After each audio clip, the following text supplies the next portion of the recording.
Yeah. Yep. We good to start it? Yeah. We good to start it? Mhm. Dang. We've been recording for a little bit already. Hey guys, welcome to Around the Couch podcast. And we got a few people here today. We got my co-host. Who are you? Brother Love. Some know me as Kurt. We got another co-host. Who are you? Ollie 20776. And we actually have a guest as a co-host today. Now, who are you, Miss Guest? Hi, everyone. My name is Kimberly. Boo. Wow, Ollie. He's a hater. He already started this podcast hating. And as you guys know, Damn, what's with that tone already? Like, what? coming off hating, The like, last, the sound least, like- the worst. Gerson. Now, Gerson, it's actually kind of funny. So, in some of the comments we got last week, people were mad and said that I was bullying you. Said that I was bullying you last week because of Nah, everything. one How do you thing- feel about that? One thing you guys have to notice that, it may sound like they're bullying, but it's all love. You gotta remember, at the end of the day, we're just fucking around. But, yeah, I mean, you guys don't realize this right now, but I'm looking at Ali like dead in his eyes right now. Like I am like eye fucking him, It's all love. but it's all love at the end of the day. But it's enough about you. Yeah. I'm tired fuck of hearing me. about you. Oh, yeah. Well, no. But yeah, we're done with it. We Let's wanna talk about it, guys. you, our Me? guest. Now, tell the people a little bit about yourself. Tell them about your background. Tell them, hey, you're our guest. They want to know. True. I just feel like I'm like in one of my like classes back in college, like asking. Give a But- fun fact about yourself. Okay, this is one I always go to. I met Logan from Zoe 101 at the mall, the Wheaton Mall, Oh, if what y'all the- know where that is. I was literally about to go into an Old Navy, and then like I just saw him, but I was so nervous. Like I was so nervous, I didn't want to go meet him. My mom forced me, and I got his signature, and I got like a signed picture of him, and I was showing it off to everyone, 5th grade, like Oh, what everyone. the heck? Like I was the like in the patrol stuff, and I was like She was a cool flaunting kid. it. Yes, and I don't know where it is because I moved from my old house, and I don't know where the fuck that shit went. Damn, Can I curse on here? Yeah, you can curse. Oh, You okay. need to find that shit, bro. Oh, but a little bit about myself. Wow. Okay. So my name is Kimberly. I am Peruvian. I am a recent Towson graduate, and I am currently working. And I'm thinking about going back to school, but I need some time to think about what exactly I want to do. It's like I know what I want to do, but I'm trying to find the best like way to get to that. But I feel like the job I have right now is really like helping me not only like get real world exposure, but like actually be part of the change in a way. So, So, what Yeah. degree are you pursuing right now? oh, well, I got my bachelor's degree in psychology, and then I minored in political science. And yeah, I low-key miss college though. Like it was such a, I low-key like, I don't know. I hated school in like high school and shit, but I feel like college made me actually like school in a weird way. Like I don't know. I kind of taught me also to be really organized and like just work on so many skills that I feel like I like built. Like it really built me like not only like academically, but also like I feel like mentally. Like cause, bro, I was going through a lot of shit during like I swear the worst periods. Like when I had exams, is like I went through like a family death, and then like it was just so like I swear college was looking back. I don't know. It's only been a year, but like I feel like it was such a lifetime ago. Like. Well, it's about to be a year actually this May. So, dang. That's crazy actually. Right, a year? Is it? Yeah. Or 2 years. Something like that. I don't even know. So, real quick, you said something about a change that, like, you with your current job right now, you feel part of the change. What change are you particularly talking about? I can't really talk too much in depth about my job, but like I feel like I'm just helping people. I don't know how to best explain this like without going into length about my job. I really don't know. Huh? Can't do a Spark Notes version, like a short version. Or if you want, we can come back to that question like, Yeah, let's come back to in that, a let's come bit. back to That way that. you can think more about it. Okay, well, actually, it's like a mentoring program if you really think about it. So I'm like, that's kind of like how I'm like part of the change because I'm like really the person that has to like step up and like you know, not teach them, but like guide them, you know. And like the one thing is that I really like about my job is that we always talk about like autonomy and like how like we don't tell them what to do. Like we like just kind of like offer support, but like they're the person that like really has to do it for themselves. We kind of just support them, which I think is like really important because like I don't want it to be like, oh, like I'm a savior. Like I'm not. Like I'm just someone who is just there for support, but like at the end of the day, like it's about them, not about me. So almost like a second chance for them, right? Yeah. Yeah. You were saying, because I was going to go back to what you were saying. I kind of found that interesting how you said you kind of miss college a lot, because you hear a lot of people say like, oh, I miss high school a lot. I'm like, can you imagine? Like, I mean, Oh my God. you know the high school we No, went to, you know. I do not miss high school. But looking back, like I really wish I had the mentality I have now, because I would have fucked everyone up in high school who like did me like dirty. Like I feel like high school was like, it really like high school was not a good time for me. Like it really was not. Well, I feel like freshman and sophomore year, but then like after that it became like cool, you know. But like, bruh, it was just the worst. And also, I don't know why I acted the way I acted. Like I was wilding in high school for real. But like, going back to it, like, yeah, I do miss college. Like just the environment. I guess like I just was so used to school. Like I've been in school all my life, so it's like getting out of that is like, what the fuck do I do now with my life? Definitely what you back to what you're saying about high school. I know in Kimmy since like ninth grade. That's when we started getting Oh closer. my God, yes. And like the change I seen in Kimmy like throughout the years is like crazy. I know we all grow up and mature, but some people like typically grow up but they don't really mature in the way they should or they need to. But Kimmy has matured in so many ways, and like Aw, it's like thank proud to see her you. grow into a woman that she's gonna become and like she wants to be, you know.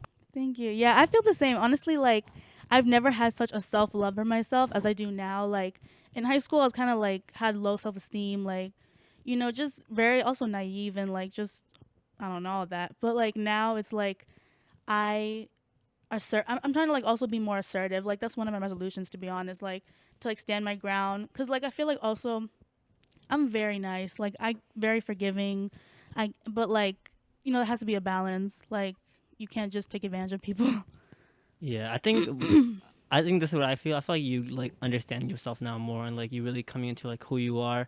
And then back then, of course, all of us are figuring out who we are, but like you really have figured yourself out in college. So I see why you would kind of miss college in a sense, because I think the college years you really like discovered who you are and who you want to be, and you stopped like giving a fuck, honestly. Yes, and you know, also that's another thing, because I feel like sophomore year, there's this one class that I will always talk about. It's Intro to Criminology, and it was with this professor. Her name is Ashley Kelmer, I believe. I forgot her last name, but Shout out Ashley. Shout out Ashley. yes, for real. And it was her first year teaching this class, and like she was such a good professor. Like she literally opened my eyes to so many things, because like one of the things that I'm really interested in is like really understanding the prison system and like doing something about it. Like I'm really interested in like just the problem of mass incarceration is just such a big issue, and like I don't know, it's just I feel like that's what attracts me, like because also I do want to go to law school, so I've been thinking about like how I'm gonna pursue that in relationship with the prison system. Okay, so I've actually, this might be kind of on the same topic. I've been watching a lot of prison shows, and I literally listen to this prison YouTuber. Can you kind of explain more about like mass incarceration? Because I know that the prison system in America is kind of messed up. I don't know too much though. Yeah, it's just like racist. The way it was built was basically, hold on, I need to pull up Google because I don't Go right want ahead. to Go right like, ahead. let me give you like a clear definition, because one thing about me, I'm bad explaining shit. You are.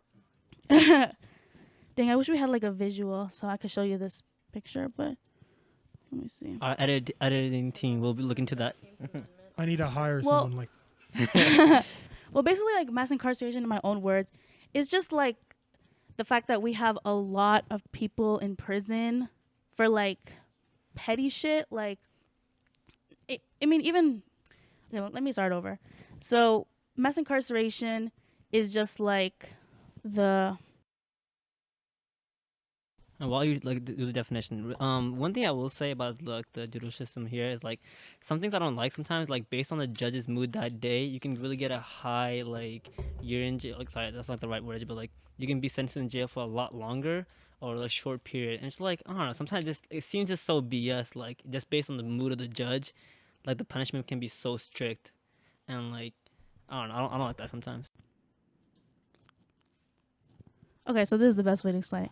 The imprisonment of a large proportion of a population. Because, like, what is it? The statistic is that we make up 5% of the world population, but, like, our prison system makes up 25% of that. And, like, the way prison started was very racist and just for, like, economic reasons. And then it became, like, well, it was always a race issue, but it, like, just became another form of slavery, in my opinion, honestly. Like, it's just, we keep people locked up for really, like, petty crimes that we can, like, rehabilitate. That's another thing. I feel like the prison system really focuses on punishment, and, like, that's not the way I look at it. Like, I look at everyone as, like, human, and, like, even the people who, like, are deemed, like, the worst of the worst, like serial killers, rapists, like, murderers, like all that stuff, like I still like hope that, I believe that they can be rehabilitated, to be honest. Like, I think our system is not really built to help people. It's just built to, like, throw them, it's built in a way where we just throw away, we just dispose of the problem, but we don't get to the root of the issue. And, like, that's why people, like, things keep happening the way they do, if that makes sense. Yeah, that basically goes into the prison industrial complex, basically where prisoners are basically treated as like modern day slaves, where they work for basically like shits, like no wages, for companies and other institutions, so they can profit off that and basically get nothing in return. Do you have like any countries that you see that do good with like prisoners, like rehabilitation like wise or anything like that? To be honest, I feel like I need to study more on that, to be honest. Like, because I, like, will see, like, Sweden or, like, other Yeah. countries, but I, like, really haven't looked in depth. I kind of just seen, like, the pictures. But, like, go No, on. I was saying because I actually seen a few documentaries about that, how they actually did study on this one man. He killed a man. He was a Swedish man. They took him to prison. He goes to prison only for a majority of his day. After that, he goes out and goes to school, because the whole point of him getting locked up was to rehabilitate, learn about why what he did was wrong, and instead of the people paying taxes just for that man to rot away, they'd rather him contribute to society once he gets out as a free man, and basically pick up where the person that he basically ended the life of, and contribute in his place and as himself. So they rather you contribute and become a better person, and contribute more, and rather than you just rotting away, wasting taxes on basically just feeding for him just to die in jail. That's like basically like a compare and contrast. And also, if you see like the prison rooms and facilities that they actually get, prisoners actually get actual beds, they get actual TVs, they actually get, it's not even like a prison, it looks more like a rehab for like celebrities, compared to like our prison system, where it's basically two iron iron boards and like an open toilet. It's horrible, but that's really how it is, and it's just bad to see it that way. Yeah, no, it is, like, I feel like we don't look at the humanity of people who are, like, just automatically deemed bad just because they go to, like, prison or jail. And, like, going off that, like, I feel like that's, yeah, because what you just said about, like, they're, like, contributing to society, like, we don't do that here. Like, instead we take away their rights, like, you can't vote, you can't, like, do this or that. And it's like, you're just making it hard. Like, also, you can't get a job also, like, if you're a felon. Like, what is that? Like, come on. Like, you talk about how we want to, like, help people and do this and that, but, like, you take away any ability for them to survive without you. And that basically goes back to the root of the systematic racism, when the reason why blacks are so incarcerated, because they take all this. First of all, they're already suffering from lack of resources. They already had a shit start, and once they get captured in the system, it's really hard to get back out, because you basically had nothing to begin with, and then once you get incarcerated, come back, it's basically twice as harder. So you're basically most likely gonna end up going back as a repeated offender, and which is why it's harder to see blacks and also people of color just to maintain and go back and get their rights and just can go back to living a normal life. Yeah, this movie, The Unforgivable, kind of actually like talks about that, like with Sandra Bullock's, like how she was an inmate for I don't know how many years, and like when she gets out, like the hardship that like people who get out of prison really face. Like they have really honestly no opportunities. Like of course, like quote unquote, they get like some sort of opportunities, but it's really nothing. And then like everyone always like judges them. In her case, like this like the movie's based, like not to spoil it, but like I'm gonna spoil it. She is a cop killer, but and cop killers are like like any cops who know there's a cop killer, they would just, like they don't care, like they hate you like till the end. So you see like how even the cops are like just discriminating against her even after she gets out, and like it just sucks. Yeah, like you really have no second opportunity in like America when it comes to like those like when people coming out of prison. Wait, hold on. Look, let's introduce you. So it's my friend Bethany right here. She wants to chime in a little bit. Oh, hi, I'm Bethany.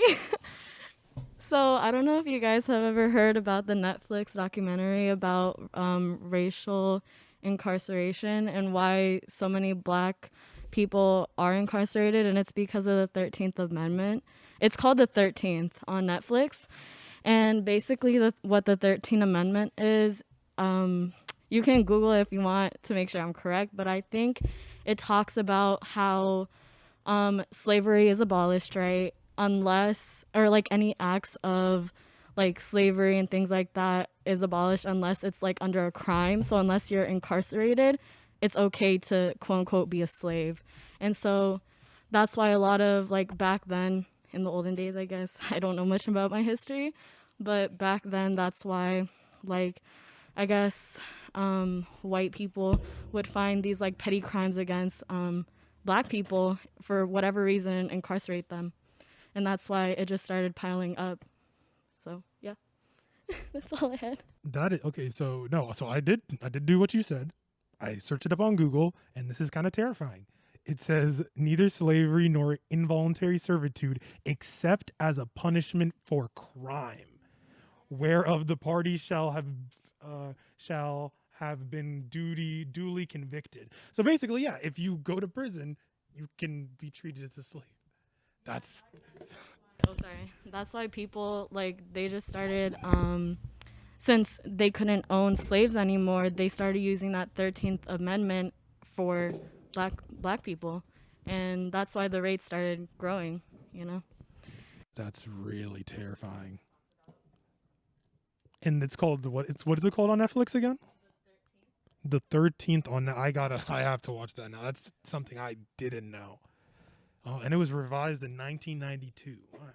That's crazy, bro. How do you feel about that, Kurt? I'm gonna be honest. You don't know anything about it. I don't know. All right. So basically, if you go to prison, you can be considered a slave. How do you feel about that?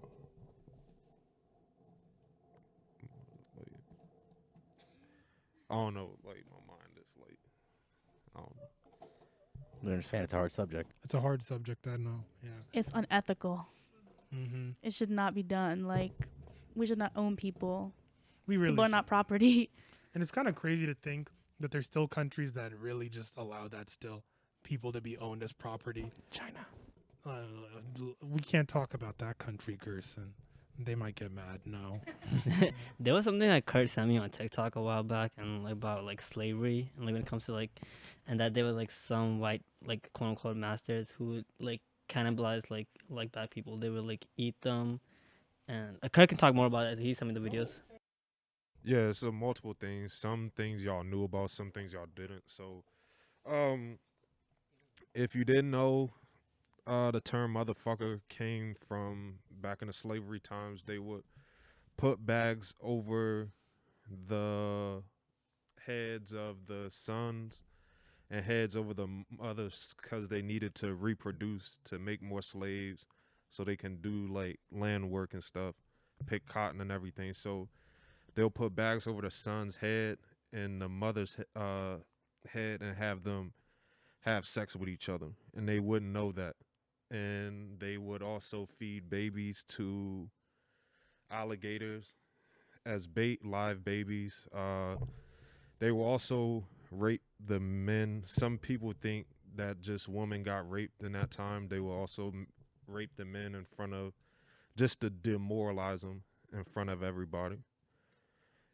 They will also put babies in the ground, live babies, and kick the heads off of the babies and everything. So it's I can go on, but it's just like some background on things that happened in slavery times that sometimes the movies don't like show you, or your history books don't show you. Yeah, because I know, because if they go over every single like punishment or every like single detail that happened throughout the slavery, a bunch of high schoolers would get like fucked up. Like, could you imagine being like in ninth grade and being told that like all the shit that the slaves truly gone through over the past like 500 years? Like, it would probably fuck with some of them. Yeah, Especially some of the furniture that they sat on was made out of black people's skin as well. Yeah, I mean, it's bad, but there are multiple films that do go over some of the true details over slavery. I forget many of them, but there are out there short like projects. like documentaries and stuff. Yeah. But the movies are probably never like Hollywood. Yeah, movies, they'll get close, but they'll never truly get to it. No. I really just find that wild, because if you show people, because people need to know this, so like history doesn't repeat itself, so people don't, so they're not ignorant. Because you have a lot of people that like literally look at people as super different and as like almost not human just because of their different skin color. But if you see how these people are being treated, humans have a heart. They have like, they understand sympathy, and they understand how to like, you know, they feel for one another. Yeah. They have empathy for one another. We develop compassion for a fellow man. So I mean, like, if you just let them, if you tell them what's going on, if you show them the truth, you know, the people will be like, oh, maybe we should, you know, I don't know. Tell people give people the truth, and even if it's bad, they should still know it and do what they must with it.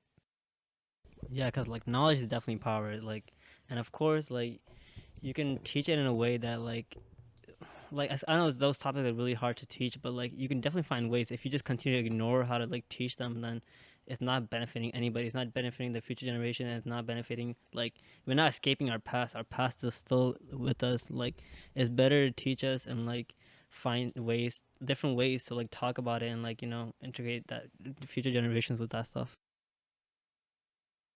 Yeah, no, they like 100% it should be taught. Like the school curriculum right now is like very whitewashed. It's like in so many ways, like it does not, like, looking back at what I learned in high school, like what the fuck were they teaching me? Like then the way they talk about slavery is like disgusting. Like they don't even tell us like the actual truth. Like they just try to like make it like, oh, America, you know. And then like the thing is, that's the one thing I was gonna talk about. I literally forgot my point. Yeah, and Black History Month, they always like do that bullshit where they'll say like the same like Martin Luther King and Rosa Parks. I'm like, my nigga, like we already know about them. We want to know about Benjamin Banneker, the first like African American who invented like the clock. That's the person who invented the clock. People don't know that that's an I didn't even know African that. American. Benjamin Banneker, yeah. So You know the guy Yeah. that invented peanut butter? yeah, George Washington Carver, like, He's black. but they always just bring up like what they want you to. I didn't know any of that. Like what you guys just Yeah, said right now. peanut butter, all that toothpaste. George Washington Carver, a black man. We'll prevail. We'll survive. Or we could have a revolution. That's what I think. No, it's just really a change in the education system, because it's really outdated, and and I feel like once you get into college, that's something that should become more detailed. But not a lot of people take history classes when they're in college, unless you study a specific field, which is weird because, you know, you're forced to take all these classes in high school and middle school, but then once you get to college, you basically don't take any of those, which kind of makes sense at the same time. But they also some colleges still force you to take other courses like a general ed and stuff, and I feel like those should be like history classes, because most people need to go into detail more about what makes this country, like what caused this country to be this.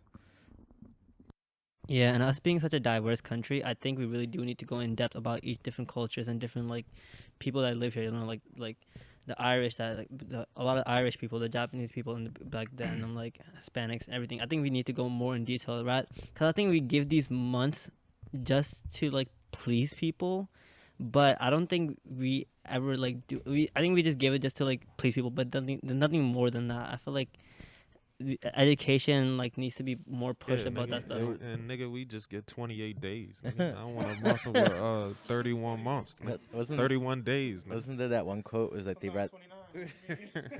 There was that one quote. I forgot by who. There was like they'd rather give us little victories than actual change. So like whenever like a new statue gets built to an African American figure, instead of actually passing like an actual law or doing anything, people would always do that quote because like they'd rather just do these small things than actually like just not do anything. I'm hip. In school, we didn't even get a soul food month or nothing. Yep. Nigga. You know, at least give us that or something. Shit. Eating sherbet and shit. Exactly. So what do you think about MLK Day? MLK Day. I believe I shouldn't have worked today because it's his day, but No, I'm hip. No, I 100% agree with them. I didn't work today, and if they told me I had to work today, I wasn't gonna work. Like I was not coming in. Unfortunately, I did, but I feel like it's mainly for like federal companies and certain companies that do it. It's like for some reason optional, which I feel like it should be a federal like mandated holiday. Like, isn't Christopher Columbus Day a federal holiday? It should not be. What, he discovered America? No, he stole America. that's what the history classes want you to believe. He did what? America was based on blood. That's it. I mean, so is Started 90% of the world, but that's for another time. There's a lot, but he's just more. The reasons why he did it was different. He just wanted gold, so he killed basically 90% of the natives that were in the Americas. No, they wanted gold. Once they saw that the Aztecs and Incans had gold, he was basically, all right, it's a wrap. This is for the property of Spain, and brought over the diseases. 90% of the natives that caught the disease basically died. Whatever survived, they were basically slaved or killed. And then whatever survived, and now they make up a small population. And that's the reason why a lot of like Central Americans and even Mexicans now are just like look a lot different. Like if you go to certain parts, some look a lot more native, some look a lot more European. And it's also, you could say the same thing for the Caribbeans, why there's a lot of Afro Latinos in that area. But yeah, I mean, that's really what it is. I mean, just really, once he came for the gold, it was basically raps and took over.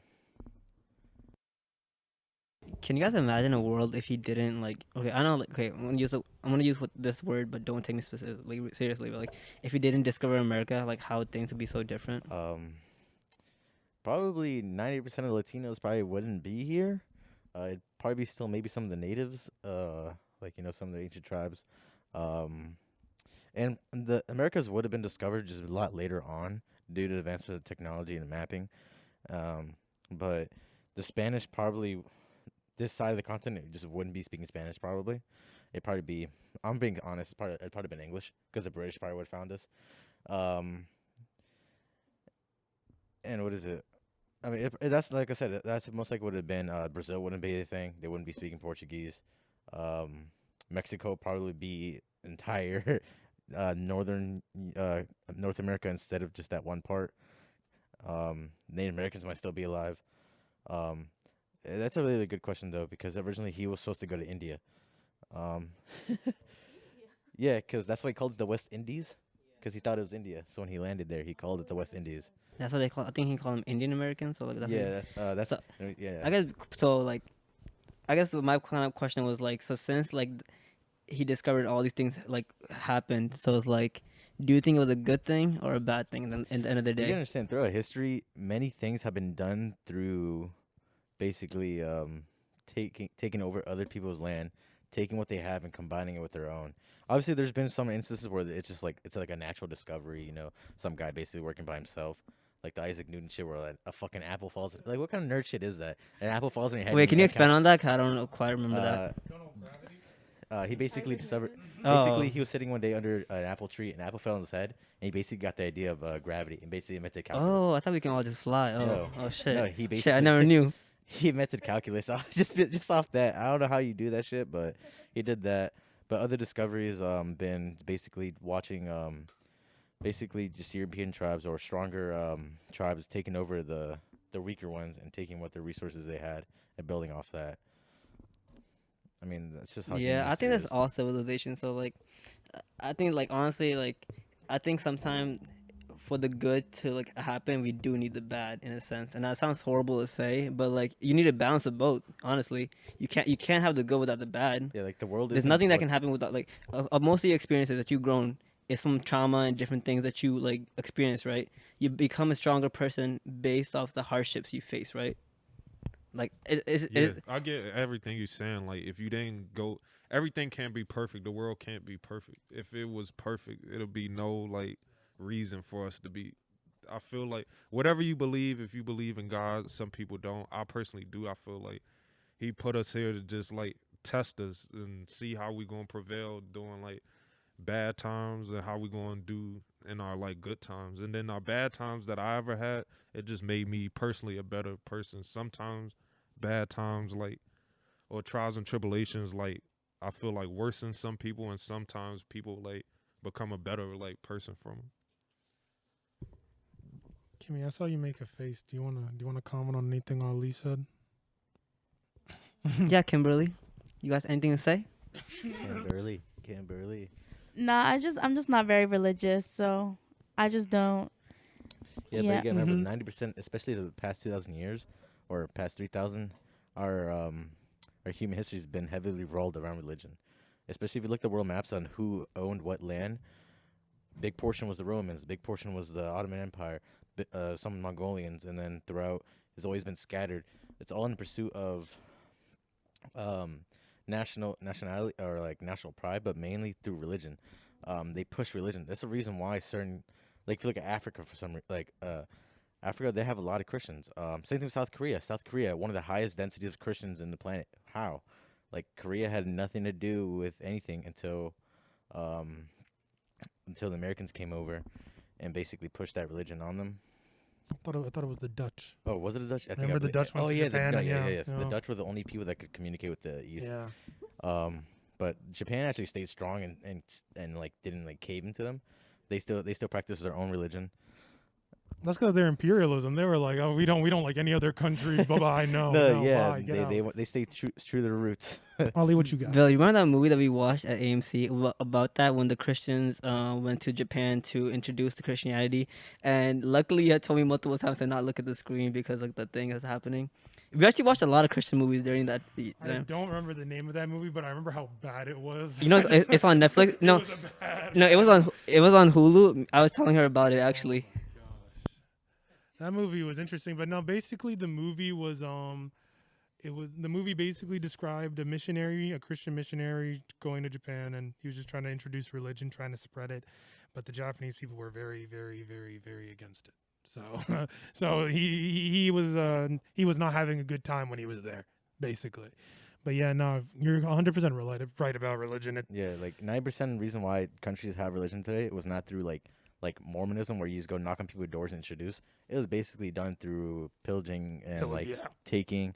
And being and like, hey, making this is erasures. going to be your religion. This is the state religion. Like- this is your religion now. And you're Like like, the world would be a lot okay. different place if a lot of minor things didn't happen. Like if the Romans didn't kept killing their fucking leaders, they'd probably still be a majority of Europe. The Mongolians, if they just kept advancing their tech, a lot of parts of Eastern Europe and Asia would be a lot of Mongolian influence. If the Ottoman Empire were just stronger and didn't self-collapse, then majority of Europe and Asia would be Turkey, basically. I wasn't listening to what you just said, so please No, that's repeat that. Basically, I was just saying that basically all the major powers throughout history, if they just did some minor things and if things didn't go that way, history had been shaped a Got lot. you. See, you guys have the opportunity to rewind. I don't right now, so I just had to rehear Gerson real quick. I'm sorry about that. No, it's fine. But it's actually kind of interesting because all those empires and just empires as a whole, just to get success, they had to do what they had to do. So my question to you guys right now is, what would you guys define as success? What would you guys say success would be? Kurt, you want to start off with that? Because you're a man that's very successful when it comes to just doing a lot of things as a whole. I see success come from you. You exude success. So what do you define success as, my brother? On MLK Day today, my brother. Thanks, man. I thank you for all of that. What you just said. Success. Some people like. I feel like a lot of people like view it as like, oh, you have millions or like 6 cars or a big ass like house. This nigga, Gerson beef jerky eating ass, bro. But Damn, but, eating In a ass. Muslim household, eating. in a God Muslim damn. But household, are you eating? I can't eat. because and it can be my halal. peripheral view, I had to let that be known. But back to the topic, success. I just feel like if you have like a set of goals you're working towards or a career, and you achieve that, and you can wake up every day and like breathe and just wake up, I feel like you're successful. It don't gotta be about how much like money you have in your account or like the followers and all of that like shit. That's my like opinion, and I'm gonna pass it on to Ali. What you think? Success for me would be honestly like there's something I really appreciate a lot, and a lot of like my friends and I talk about this. Is being able to sleep on your bed, bro. Like people don't like understand like how like amazing that is. Like how like lucky we are. Some people are so fortunate for that. There's like people who don't really get to sleep on a bed. Like, and for me, like being able to like, wake up each day, sleep on my own bed, and like for me, success would be like having a healthy and good family. So like luckily, I'm able to have all my brothers and sisters, my mom and dad, and like all healthy, all like doing good. So like success with that for me, like in the future, I hope to still have that, like to be like grateful for what I have rather than like always like complaining about stuff. So if I have that in my life, like in 20 years, 30 years, 40 years, whether I'm quote unquote rich or quote unquote poor, like that is success to me. And I like that's when I'm like I know I'm continuously like being happy and I made it because I've been able to I can build that for my future family, like for my future wife, my future kids, like God willing and everything. And hopefully a future home that I can like build, you know. So that will be success for me. Bethany, do you want to chime in or do you want to pass it to our guests? Okay, she's saying no. So Kimmy, on to you. Okay, success. Yeah, I agree with Kurt. I don't think we really need all the materialistic things in life. Like, I mean, I am grateful for what I have, 100%. But, huh?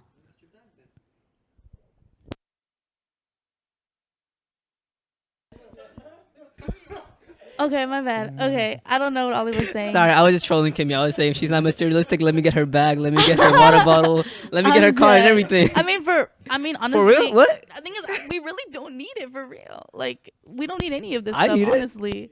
Yeah, because of the society we live in, but I mean, that could change hopefully one day. But okay, success to me, honestly, is the little things. Like, I feel like I've really become someone who really cares about the little things. Like, success for me could be like, an example, like having a good work day or like doing something for my job that like, goes a long way, or like it could really be a variety of things. Like, I just feel like success, something that makes me happy, something that makes you feel like, gives you this like feeling like of pride and joy, and like it could really be a variety of things like that you feel successful about, whether it's like, it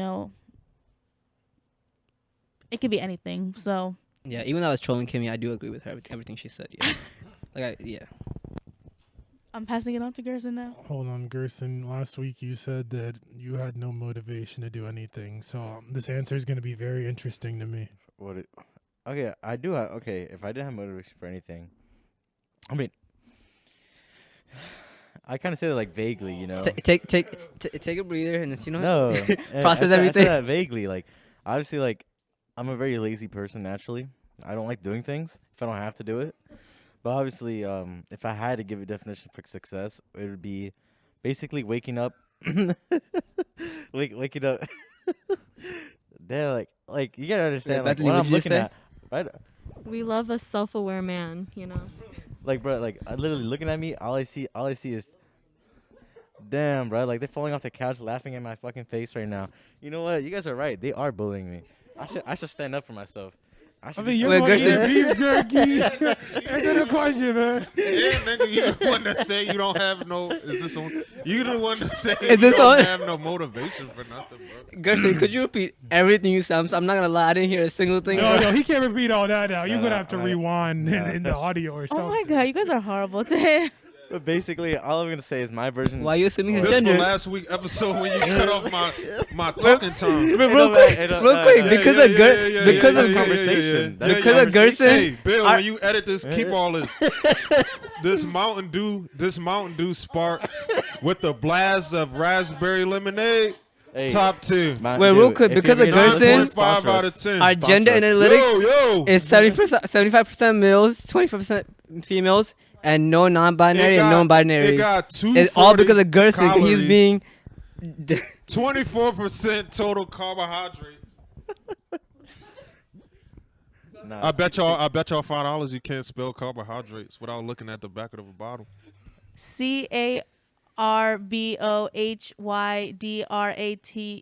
CARBOHYDRATES. ES. Is it carbohydrates? I said carbohydrates. Oh my bad. Hey, give him yo. $5. Give him $5 right Nah, now. I'm not giving nobody money. Oops. My Hey, bad. hey, Gerson, Huh? you could talk. I was just playing. Oh out no this no one. no! Honestly, I'm not gonna give my own version because I'm probably just gonna But if if I had to, like, someone put a gun in my head and say, "What's my definition of success?" It'd just be waking up happy. That's really it, and not having to worry about anything. I feel like that's success because having no worries just means you basically you got yourself to a point where you have no worries, no struggles, and that you can just wake up. So that's basically my version. Hold on. First, yeah, Kimmy, you spelled it right. Yeah, okay. You spelled it right. I literally Googled it. I was like, no, I know I spelled it You right. spelled it right. Secondly, Bill from the future, I'm really sorry about the editing that's about you're going through. I'm really sorry about that. It's probably really bad. Don't edit none of that. I won't. And we're talking about success. I just think for me success is as long as I'm doing things and as long as I still have that motivation in me to continue to just be better and to just continue to do a lot better, I find that successful. And it's as long as I'm acting upon that motivation, that's important to me. Because as long as I'm act on that motivation, then I feel like I'm going to be successful because, that's just what I have to do. Hey, Gerson, what you laughing for? What you laughing for? You got something to share? I'm getting cooked right now, bro. Okay, so when I was just discussing that shit with Ali. well, that's just too bad. Oh, no, it's because.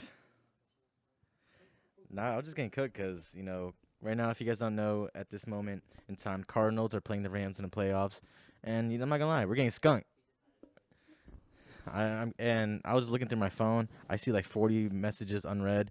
And it's just them clowning me for liking a poverty franchise.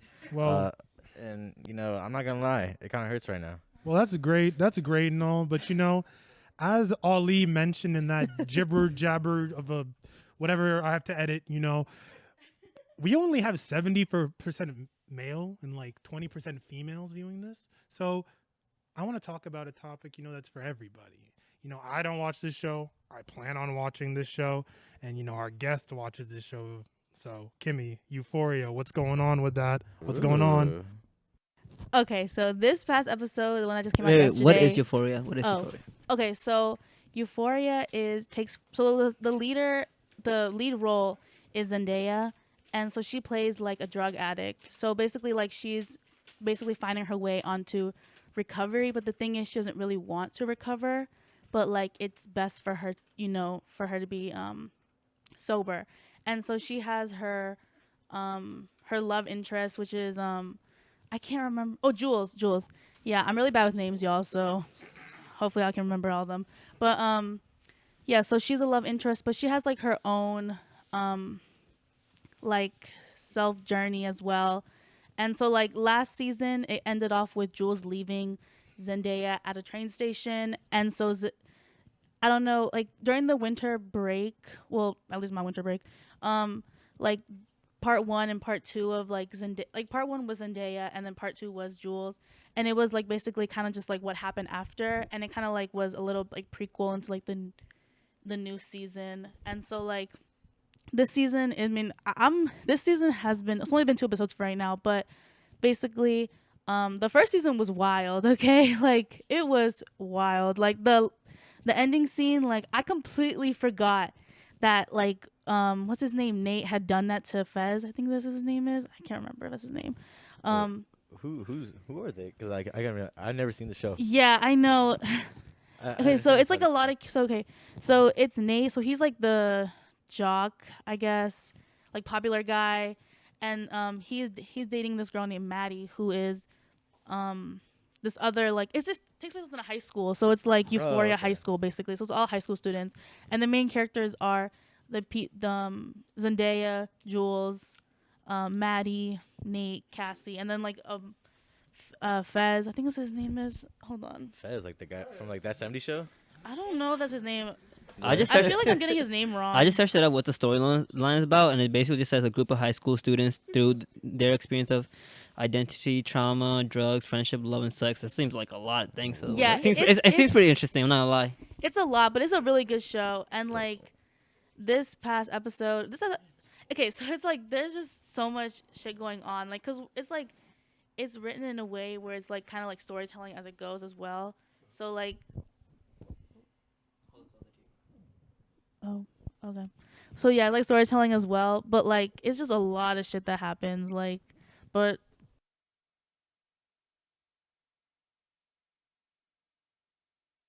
I don't watch Euphoria, but I know. Yeah, I don't watch Euphoria, but I knew Zendaya was on the show.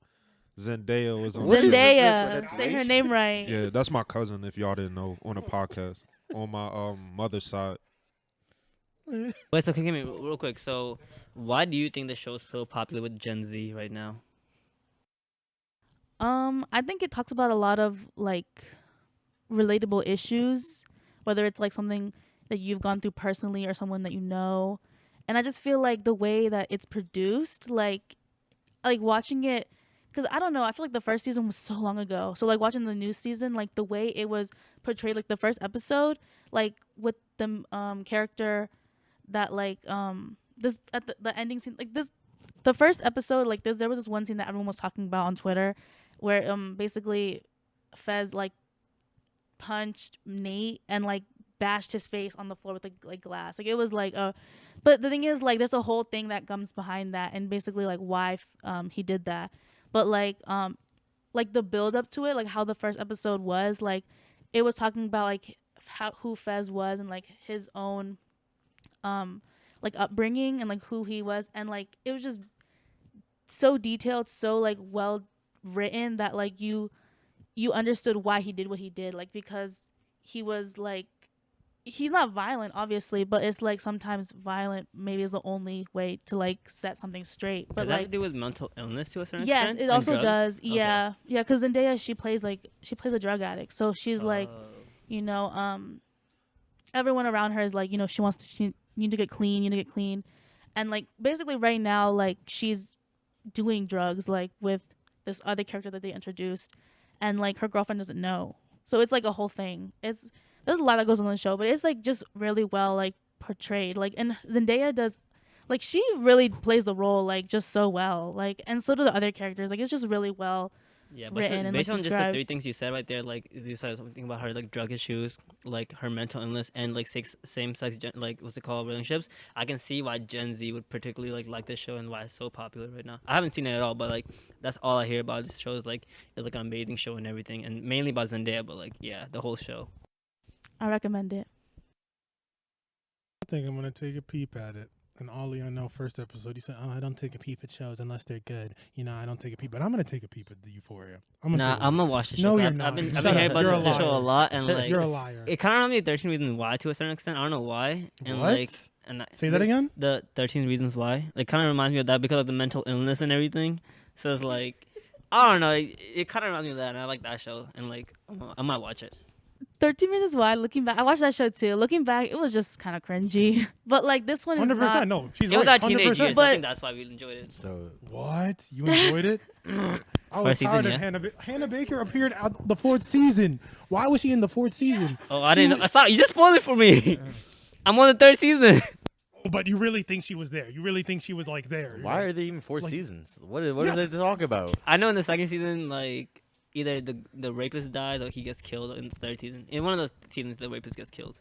All I know is Oh, that she yeah. killed herself. Oh, 'cause now someone you said she just had a fat spoiled it. ass. That was a That's real all I know. spoiler. That was like that was a Oh, yeah, real yeah. That's spoiler. all I'm I about to- know. I'm about to spoil it too. Sorry. Like Justin, he was another one of the characters. Can I you, was can so you mad not at his. spoil it? What if I want to watch it? I thought, well, Kurt, you're I not mean, gonna the watch thing is, it. it probably already public knowledge. It's So been I out for mean, like 4 it years, doesn't bro. matter. You At this think you point- had time? You had time. You had time. So I'm sorry. When Justin died, that shit was really hurtful. Like that was just horrible. I hated that. I hated that. I actually felt personally attacked by that. Legit. Like I think Justin was one of the Yeah, see, that's a real spoiler. Yeah. How do you like that? Oh no. I think it was. I should just spoil it from the no, beginning. it Remember was. he got- Yeah, it was. Yeah, it was. basically, yeah.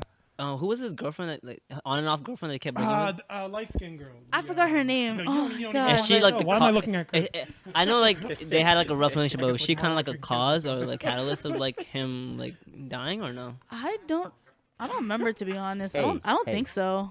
I don't remember, to be honest.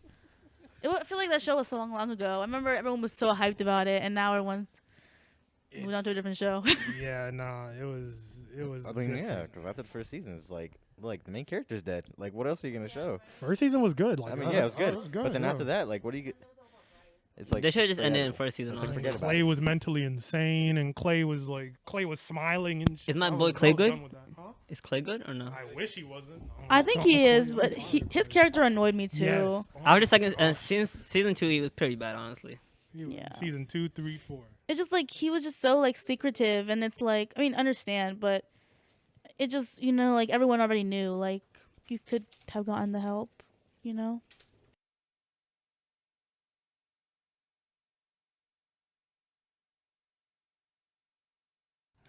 Oh. Well, Ali, you got to talk to me about that because I only saw that yesterday when you sent it to me. How, did you see the? So what I'm talking about, guys, right now is there was a hostage situation yesterday at a synagogue in Texas. Very serious situation. I know that there was like an active shooter. I think was there or no, Ali? Yeah, he took 4 people hostage, but luckily they all survived. And but I think he is dead. I think. He is okay. Good.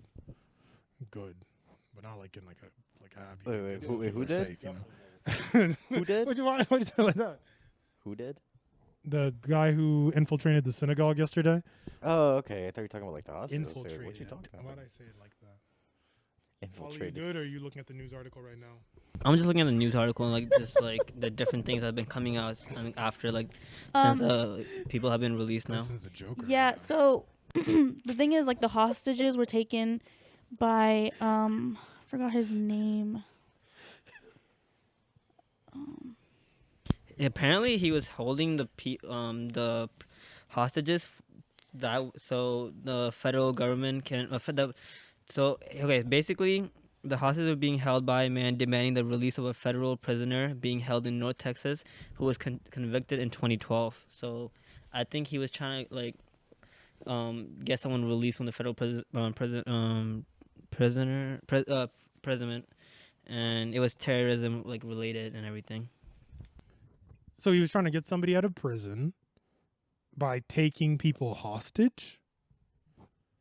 Yeah, it's all like terrorism related and like. You gotta realize, not many people are that smart.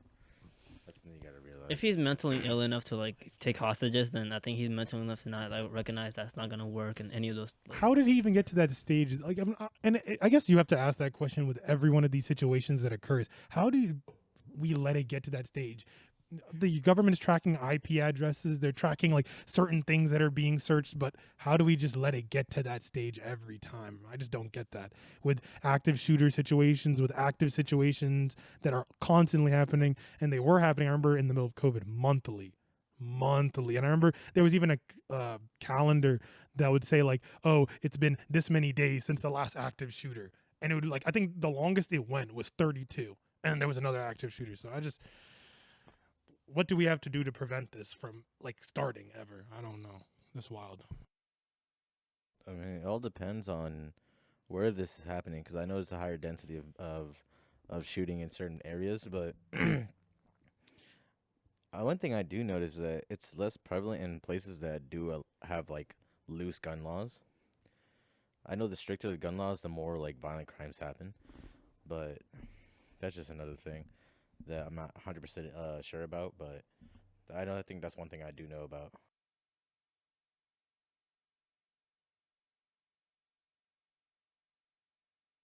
Yeah, it just basically is saying it was like a terrorist who was trying to get another terrorist out of prison, and then that he was doing this all because so he can go to heaven and just different things like that. Like it's all really just terrorist based, and like, and he is one of those terror. He's part of one of the terrorism group in Afghanistan and everything, and he's a British citizen.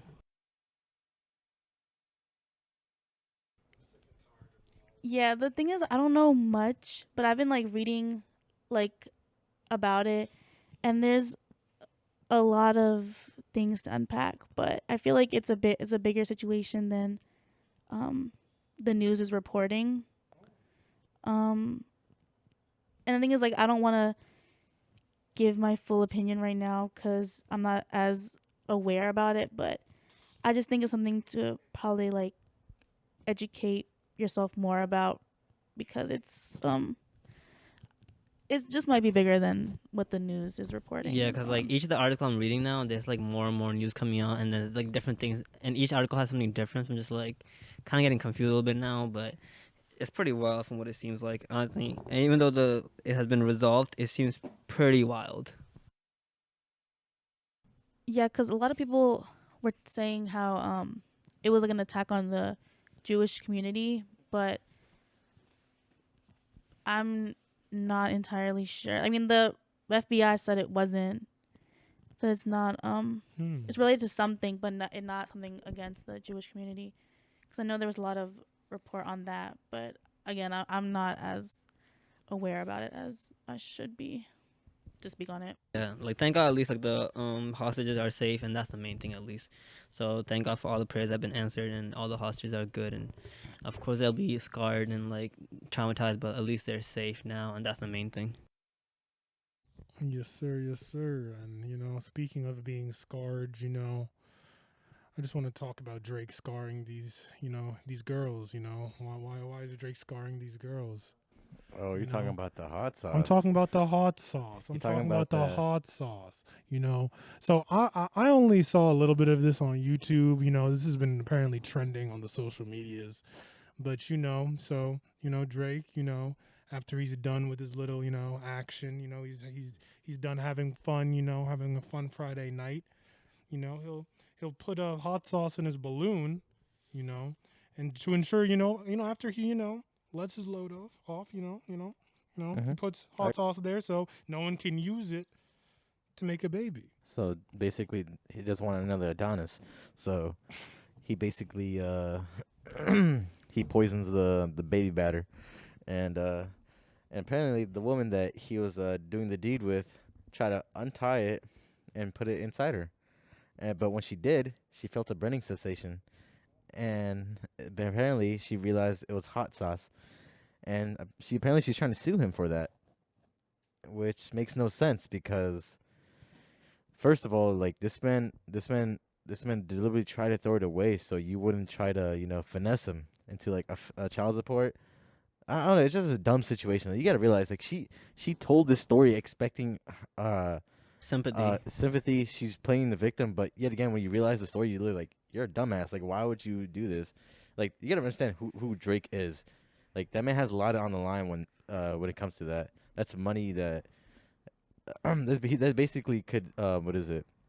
Not ruin him, but basically just put him in a shitty situation for losing money, having another child, and have to deal with a woman that he doesn't want to deal with. That'll be a lot of child support, bro.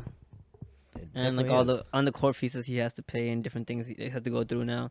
And like you said, bro, if he tied the balloon up and threw it away, why would anyone in like their like right mind go untie the balloon? Like, so she had like ill intention, that she wanted to trap him in some sort of way. So like the fact that this is even a case is kind of like ridiculous to me. So we have sources. Ali's friend Beth said that she saw a TikTok with lawyers, like actual lawyers, and they said apparently it's a crime. They're not lawyers. They're just Harvard students. Damn, that's good enough. Yeah, apparently it's a crime if you do a Drake did, like put hot sauce in a used condom. It's a like crime, but Okay. First of all, everything we're saying, we kind of going based off our memory. It's not actual facts, so let's not like. So basically, what Kurt's trying to explain is, so if you, as a man, tamper with your condom in any way, shape, or form, it could potentially be considered illegal. It's not fully like there has to be, it's case by case, and most times I think the police will be like, all right, no, wait, this is kind of fishy, this is kind of weird. But it could potentially be illegal depending on the circumstances, depending if you hurt somebody, because like hot sauce, you could hurt somebody, you could like potentially harm them in a bad way. What else are you going to be putting in like your condom? You never know. But yeah. But when you look when you look at the case, it's like it's clear, like they had a one night thing. He put hot sauce in it, so he knew, because he knows the man he is. He knows that women are trying to are trying to scheme him basically, and he put hot sauce in it so to prevent that. And guess what? He caught one lacking. That's basically what it is. that's what it is. That's what it is. That's Kurt. what it is. That's what it is. Kurt. Kimmy, what's your thoughts Kurt, on you all better this? take notes. This is you in a few years, man. No, that's Kurt right now. Oh shit. Oh wow. Yeah, they be in the streets, brother love. All the girls at the club. Yeah, with that tight ass shirt you were wearing today. They see it. They see the muscles. I was on the phone with him. He was like, "Yo, mamacita, can I some papas fritas? Papas fritas, papas fritas." This man Kurt was wearing an XL shirt. No, it wasn't XL. It was a super small. It was super. Shit was XL, bro. Super duper. I got that shit on right now. Under the sweater. I don't need to look at it. Keep your sweater on. I don't need to look at that shirt. Super duper. The people from duper the small. fact that you slapped people and then they could tell it was like an extra small. I was like, that's nasty. I said, Kurt, ask them to get you another shirt. It's an XL. I promise you, it's an XL, bro. If And it I'm a really was an servant, XL, bro. you wouldn't need to promise. They make us wear those skimpy clothing to sell our tips. Who's they? No one forced you to do anything. They did. You're your own man. No, they did. I have video. Yeah, Kurt, you need to You start. have evidence? You need. You have witnesses? Sorry, Kimmy. So, what are your thoughts on all this right now? Kurt's extra small shirt. I was gonna say Drake, but I guess Yeah, we could go back to the Drake. Go back to the Drake. Talk about Drake. I mean, the thing is, I didn't even know you could do that. Like, hot sauce. What? It's a 200 IQ plate, right? So like so once they were done with the deed, he went to the bathroom. Then he put it in, so Right. all the sperms die. I mean, the thing is, I get it. Like, you're Drake, so it's like I wouldn't want, someone who unless I really want a kid with, like, to possibly, because the thing is, he is like I said, he's Drake. So, but yeah, that's just wow that happens. I'm pretty sure he's probably had like other experiences, like not just him, but like other celebrities probably have, like, because it's like you're a celebrity, you have to take such precautions to, like, because someone could really like do a lot of things that could like affect you long term. Basically, like the Brittany Renner situation with like with PJ Washington. Basically, she was scouting that man throughout high school, and then as soon as Hold on, let me rewind it back, because all these like doing a do. So anyways, so you guys know who Brittany Renner is. She's an IG model. Kurt's shaking right now. It's kind of weird, but she's an IG model, and she's I think she considers herself the creme de la crop, kind of like she's like like the top tier IG model. She basically. Hey, what's her name? I want to search her up. Brittany Renner. Yeah, she is. Alright, not in that way, bro. Calm down. You gonna do what? Look at that. This is crazy. oh my god, oh man, calm down, Ali. Oh my god. Calm down. For research purposes. For research purposes. Oh my god. No, you can't research that one. Yeah. Oh my god. I don't know if you guys heard that, but All right, back to the topic at hand. Oh my goodness. No, you cannot look it up. Sheesh. yeah. Don't. You don't wanna So she think has your like eyes. 5 million, 6 million followers, something like Around that on that. IG. Probably, yeah. And I think like she literally goes to like football lectures. She'll go to like just like athletes and just kind of talk to them about like what it means to kind of be successful. And she will literally say like, "Oh, these athletes are really dumb. It's really easy to get money off them." And you're just like, "What?" Like Is that she really saying yeah. that to like a room full of boys? But like, I mean, she's letting them know like, "Hey, don't get finessed." But it's crazy that she just has these like, she's straight up telling people, "This is how you finesse dudes." Yeah, And I they're remember just that, doing that it. video in that car. She said athletes are really dumb. Like they don't ever use condoms. She basically said, if you want a bag, fucking athlete. And it's crazy. And academics exposed her too about her whole thing because she was upset about the whole situation where she basically scouted PJ Washington High School. As soon as he got drafted in the NBA, she came up to him and basically she basically had a kid with him, and then now she's separated from him the moment they had a kid, and he has to pay child support. And I think it's like a crazy amount too. And the thing is, PJ Washington, he's a good player, but he's not a star player. He's not on that star contract. That man's barely making anything, and basically half his money is going towards her, like just off child support. And people are calling out her on it, and she's feeling some type of way now because people are calling her out on it. But she think about it, like she wrote a book about being a hoe. She took What? Wrong. It wasn't about being a hoe. It was about how to finesse men. Oh, I'm Idiot. sorry. It's just phrased differently. My bad. Um, and basically, she got called out on it, and what is it? And she felt some type of way, and because basically people were calling her a hypocrite. Like you preach all this stuff, you talk about how men are easy, and then you do this, and then when you get called out, on it, you get upset, and it just doesn't work that way. Is you she know? wrong though?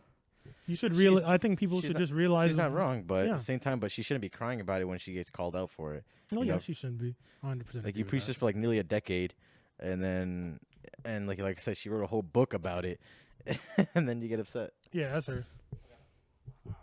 You gotta. You want me to just? You want me to just look it up for you? You want me to? All right, I'll just. So Kimmy, what's all your opinion on all this? What we just talked about right now?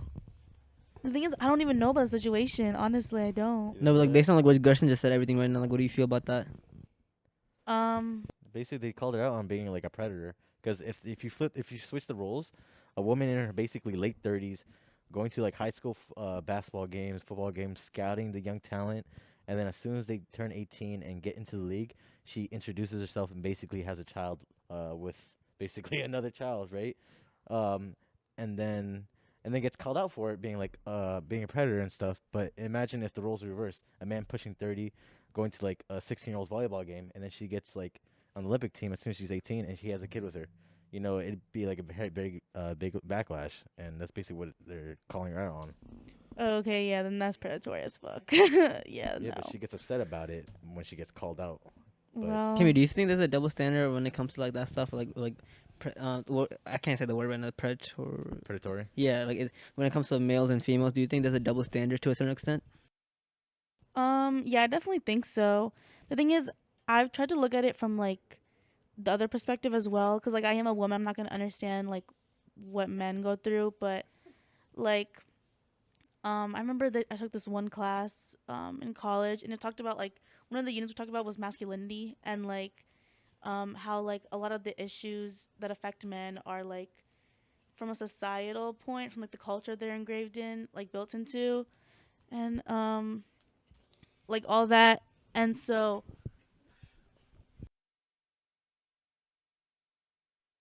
Yeah, definitely. You can take some time to think about it.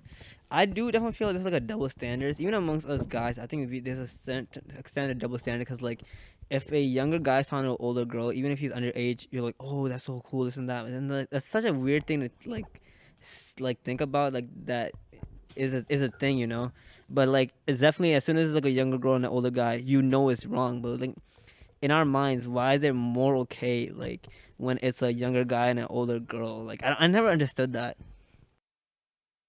yeah, I mean, girl or guy is disgusting either way. Like no 30-year-old should be going after some 16-year-old, and like I'll never understand when people are into that stuff. I mean, and then trying to have a baby with them is just really weird. I can't yeah, that's just Like pedophilia in general is Yeah. just so weird. I just never understand. Like that's like such a extreme level of mental illness or whatever you want to call it. That is ridiculous. I guess. Like I don't. That shit is just weird. Did you guys know about the community on Twitter that like is trying to like kind of make pedophilia acceptable? The map Yes. community. What? Yes, Hold on. that's so Yeah, weird. they're No. Can someone weird, give me bro. like a summary? Like what was No, going on? literally. Hold on, I gotta go to Twitter for you then, because basically all it is it's basically these people, and they're just trying to say like, oh, we are people that like younger persons, and we want to Yeah, make it's- sure that, and it's just like, what, bro? Like, They basically consider themselves part of the LGBTQ community, yes. and they think that they're that it's a preference as well as like being Yes. gay. They're trying to consider It's that. a sexual preference. It's a That's- sexual preference to but- like kids. That is But, so but you wild. gotta remember, there's a difference between there's two terms actually for it. Pedophilia is from I think ages 0 to I think 12, and from 13 to 17 is I think it's like endophilia. So there's a difference between liking a prepubescent and then what is it, a teen. So there's like, because some people throw out the term like pedophile, but there's still a major difference. Even though they're both like weird, there's still a major difference between liking a 7-year-old and like a 16-year-old. You know, What is endophilia? I know you just said it's basically the ages being once a child technically hits puberty, so it's basically from like 12 to like 17, and pedophilia is technically from 12 and under. is those two terms only because like back then different generations at the age of considering being an adult was different. Like back in like the dark Yeah, ages. that was in Like, certain places. is it because of that specifically? Why there's two No, different no, definitions? it's just because there's a major difference between those ages that they had to categorize it in that way, because like a 13-year-old, a 14-year-old is completely different from like a 4-year-old.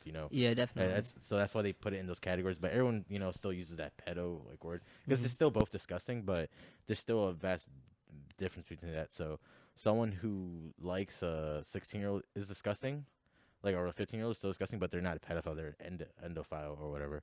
But it's still like that, just that confusion. But still, like I said, like typically it's because in most cultures women become women at younger ages, or they consider at younger ages. Oh, it's not endophilia. It's, I don't know how to pronounce this, but it's that. It's not endophilia. Idiophile, yeah, I think that's what it's called. Yeah, I knew it was something like that. I didn't know Was exactly what it was. endophilia actually a thing, or is it just Endophilia, when I was searching up on Google, it was like the lack of space or something like that. No, I just like- saw there was like a difference between the two. But I don't know how to pronounce this. Yeah. Has Siri pronounced it? I'm not gonna, no, but basically, yeah, like through our culture, like as soon as a woman would get her period, they would consider that a woman, and that's when and they also do a lot of things where women would be traded off to marriage from like older men, because to keep the family preserved. Like, oh, I want my grandchildren to have be set off, so I'm gonna marry you off to like this older man that has all this land, and you have like no say in it. Absolutely gross, nasty, man. Any type of pedophilia, anytime you're taking advantage of somebody under the age of 17, just nasty, gross, disgusting, gross. So the word is called ephebophilia, Huh? 15 through 19. and it's 15. Yeah. Oh, He 15 said to 19. Ebobibio. Yeah. He butchered it, but If anyone wants to know the spelling, is E P H E B O P FEBO H I L I A. Yeah, that's what I was saying. Like, I knew it was between that bracket. Basically, it was like there's a difference between those two. That's why I was trying to dig from memory. So, like I said, I knew there was a difference between the two, where there's a difference between like the ages and the different terms. But that was basically what I was talking about. Yeah, there's people on Twitter that try to push that narrative that this is this is a sexual preference. It's just like being gay. We have no choice. But it's like, no, it's like an actual problem. Like, you have an actual problem. There's something wrong with your brain. Like, that's something that requires counseling to fix. Because like it requires like the only way to fix it is through like intense therapy and But, like, counseling. A lot of those people, like, I feel like, and I'm not trying to say like those people, I mean, is it really disrespectful? But anyways, but like, it's weird because like they're pedophiles. So why like rehabilitate? Like, because at the end of the day, they still keep that mentality. A lot of them do. No, there are a lot of offending Like ones. a non-offending Yeah, ones, but they're still like. Yeah, no, they know what they know that they're like sick, and they try to get the help. Like they try to avoid all situations to put themselves in that, being around children. They try to get the help, but sometimes it's really hard because it's an instant stigma. Like once you label a pedophile, you're done. Like, so it's really hard for them to open up and try to go to therapy or open up to just even their family members, because like you could imagine just going up to your family and friends and saying, hi, like, hey, I like children. You can imagine the reactions, and some people instantly are just not going to hear you out. And they're just automatically going to think that, oh, you're fucking sick. You don't hang out around my children. Don't be here like, oh, you were just taking care of my kids last week. It's like, there's a lot of people that don't offend. Like they completely get the urge away. There's some like obviously have like like nephews and nieces. That feeling, it's never there when they're around like their family, but they know it deep inside that it's there. But it's just really hard to get help because there's a really strong stigma around it. It's just weird though, because it's then like, because a lot of people are uncomfortable with that fact. The fact that somebody is attracted to their child. It's not the fact that even you are uncomfortable that somebody might do something to your child, but it's also the fact that there's a grown person that is attracted to your child. So I guess not to make people more comfortable, because general society doesn't have like a lot of pedophiles. What do we do? Do we? Yeah, because it makes it worse when the ones that are attracted do something and try to pursue it. It just makes the other ones like fall in that category, and it just makes it harder for them to try to do something about it. Because I don't think we're in that place yet where people can just naturally come out and say that, because it just basically just ruin their lives, even if they're going for help. But I think that as a whole, I think even like no matter what year it's gonna be, I feel like pedophilia is one of those things where it will just never be accepted. It's like, I mean, like it used to be, and now that we've kind of just as a society said, yo, you really shouldn't be doing that to children. You shouldn't be doing that to anybody under the age of 17, taking advantage of them. We cracked down on it a lot, to the point where, I mean, it's kind of bring it back to prisons. Even in prison, it doesn't. If they find out you're a pedophile, you're as good as dead. Yeah, you're as good as dead. There's like 3 rules in prison. If you were involved with children, women, or like the elderly, you're basically getting fucked up. Yeah, you're getting messed up straight up. So like, Kimmy, like, what are your opinion on that? Like when it comes to rehabilitation about for pedophiles and stuff, like serial killers specifically too. Like, what are your opinions on those, and like how would you go about people in prison for pedophilia and like stuff like that? Yeah, that's something I think a lot about. Like, what do we do with, serial killers and like people who are like pedophiles and all that? And it's like, I still think rehabilitation is definitely the key, and like kind of what Gerson said, like counseling and like separating them from, any like temptations but then there's like also the uncomfortable feeling of like, the fact that it's not something that's acceptable or something that should be okay, which I like 100% like agree with. But honestly, I don't have the answer. I wish I knew exactly what would work for like everyone, but I feel like also it's a case by case thing, because like some people can resist the urge or like can, I guess, change, but like other people might not want to also. Like there's people who, for example, like with serial killers, people who know that who like kill and they like to kill. So it's like, what do you do with people like that? And it's like, I feel like I really don't know. Like I wish I knew, because I feel like if I knew, then like a lot of things could maybe be different for like, society and like people particularly. But it's something that I feel like is definitely case by case, and something that needs to be like studied more, and like really also ask like, the actual people, like what is something that might, I feel like it really needs to be something that's worked on, like for example, like restorative justice or like transformative justice, like really working with the community and like the victim and like the actual person the perpetrator. Like I feel like that's something that could be effective, like getting down to the root of the issue. Like you don't just, you obviously want to, not harm anyone 100%, but also getting down to the root of like maybe they were of like a victim of pedophilia, or maybe they grew up in a really bad environment. It's really like I feel like you have to look at things really holistically, and like you can't just like be like, oh yeah, he's a pedophile.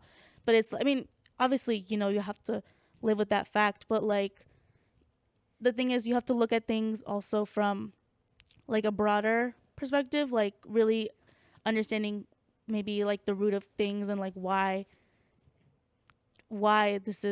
he is the way he is or she is. So like for the families who are like victimized, I guess, in those situations, so they're not gonna have that clear point of view, and they're gonna want some sort of justice in a sense. And as much as they normally would want people to get help or rehabilitation, in that situation, like emotions are gonna be more like empowered, and then they want justice for their family or their child, especially when it comes to pedophile. So like, if it's, do you think rehabilitation is the answer for that in situation like when a family is just basically fully destroyed for something that the predator or like serial killer or something anyone did? It makes it hard because it's also like with other it's like with sex addicts or people also traumas, like people that are people that are have hypersexuality.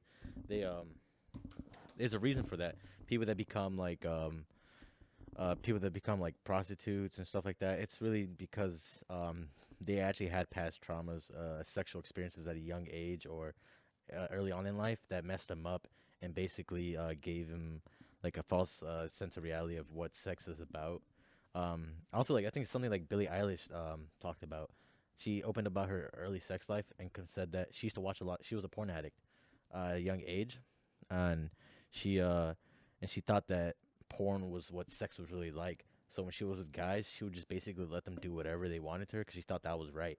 And she came to term that she had counseling. She came to term that that wasn't right. That's not what sex is like. And the porn addiction got to her. And that's what I feel like happens to a lot of other people too, that they don't really know what sex is really like because from the young age they're either molested, they had a bad sexual experience, they had a early porn addiction, and they're just messed up when it comes to what an actual meaningful physical relationship should be. And that's why I said like counseling should um, be. I feel like it's the same thing with like mental health too. Like it should be a requirement that everybody should go talk, get checked out because it's something that you feel like nothing's wrong with you, but really there's probably something wrong with you and the reason why you act this way. And that's why it comes around, like I said, like but with pedophilia, like I said, it's just a stigmatized thing that no one wants to talk about it because it's no one's comfortable with it and it's not enough research on it. I guess, and I wouldn't say research, but not enough public cases about studying the behavior and what causes it. But I assume it's like other sexual traumas that other people have from it, just basically just early sexual traumas and addictions. I guess I was more focused on the question that I asked about the justice for the families, like who've been victimized. Yeah, I know it's hard for the families, especially when it's a child. Um, for a child, it's really hard because like obviously none of us here have children. You know, we're none of us have that, but you can imagine like let's say like a